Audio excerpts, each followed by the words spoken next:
first, I think it's very important to actually identify what is seen in common. What has been seen in common by both Czech Republic and Poland has been the need for a strong, united European response to the unfolding situation in the eastern neighbourhood.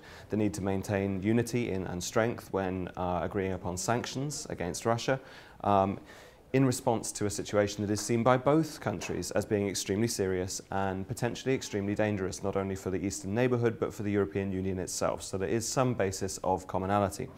However, when we talk about security threats, we're essentially talking about who we are, how we see ourselves, and how we see ourselves in the world. So when looking at the reason for the slightly different assessment on part of Poland and the part of Czech Republic, when assessing what is happening in Russia, from Russia and in the eastern neighbourhood and potentially in the European Union, we have to point to historical factors, the Polish experience being potentially, well, being slightly different than the Czech experience, but also the current situation within the European Union and within the wider world.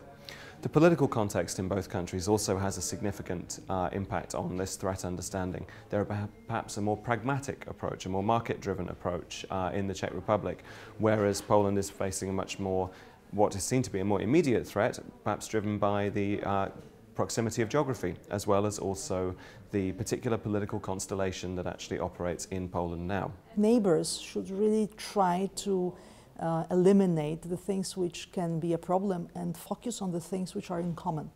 Poland and Czech Republic have a lot of things in common. They are neighbors, they have the common history, not only the history of big states, of 1,000 years old, but also recent history of being in the Soviet bloc.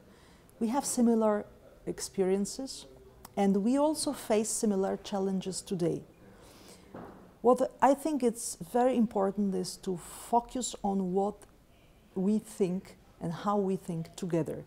That's about Europe's future as well. That's about the future of both our countries, and that's about finding a common understanding.